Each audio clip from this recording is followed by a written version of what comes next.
The disadvantages, specifically addressing a popular social media application called TikTok.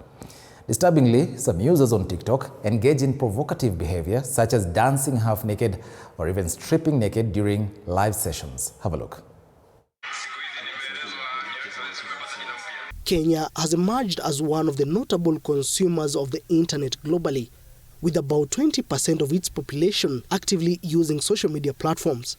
Facebook, YouTube, Instagram and TikTok are some of the popular social media apps used by millions of registered users in the country. Yes. These platforms offers users the opportunity to interact, socialize and even transact business. Many renowned personalities, including influencers, brand promoters and brand ambassadors, have built successful career in this space. One of such personalities is Edward Kehara, popularly known as Only Lit Boy, a professional dancer who has leveraged his fame on TikTok to become a brand ambassador and make a fortune. Kehara is minting big money as a brand ambassador thanks to TikTok that introduced him to the world. With more than 2 million followers on the app with Chinese roots and which is common among teenagers, he managed to cover niche in the entertainment industry and become successful in pushing products through his dancing career. Sasa niko na only two platforms zenye ziko active, TikTok and Instagram. TikTok niko na 2 million followers, Instagram 143k. So shooting tu ndio tunaweza sema ni luck. Najua God akiamua ni leo.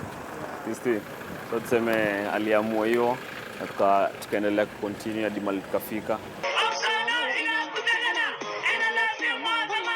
His decent acts have earned him a reputation on the platform with over 18 million likes and several packs. Really kitambo ilikuwa so easy because ulikuwa unaweza kuhesabu content creators, you know. Sika sai like there are a lot of people. Unaona wenye wana dance. So like sai ukaza lala tu kidogo unaweza pitu. Unaona juu so many people na bado wengine wana grow. Unaweza wana kids wana dance to the old age people, unaona. Sasa zingine unapata shosho yako pale TikTok na dance unashangaa. Unashangaa unaona. So lakini tunafanya nini, ni biashara.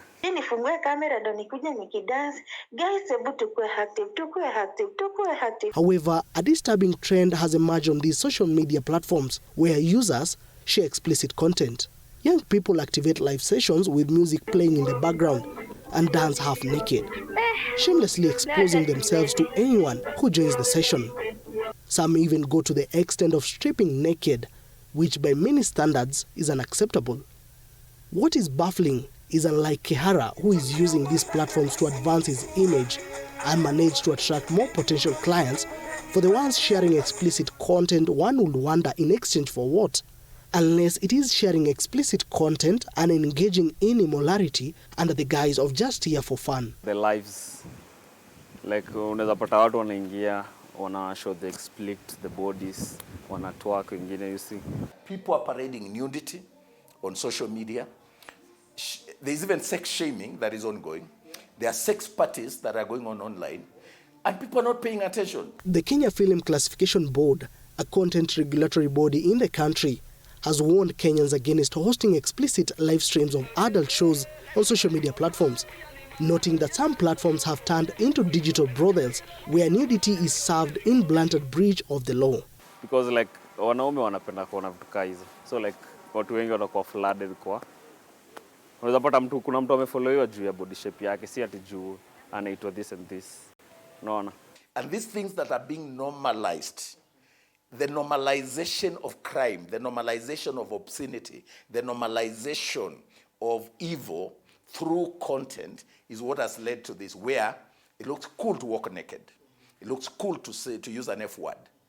And you find even a child using that on their parents, and it's on social media, it's on TikTok, and it's paraded as a way of life. Cyber psychologist David Mwepeng has called on African states to tackle the emerging issues in the internet world by coming up with specific laws and regulations to address cybercrime-related offenses. He emphasized that children are greatly exposed to these new trends and urgent measures are needed to protect them.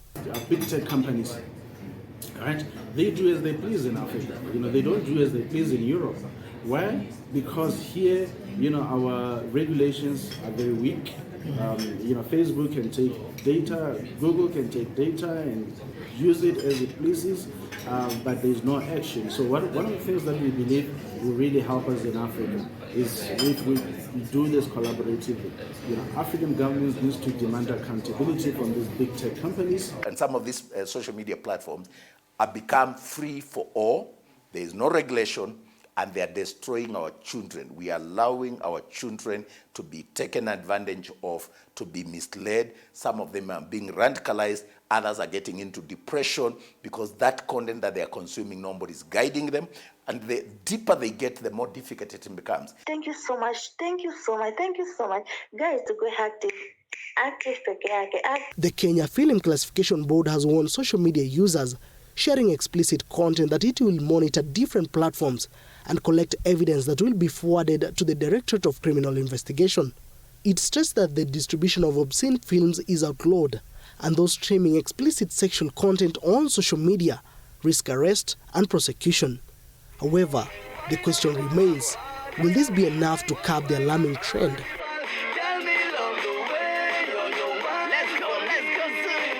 Again, pia tuseme tuko kwa zile end times. Like dunia tu sasa kila kitu ni weird. Unaona?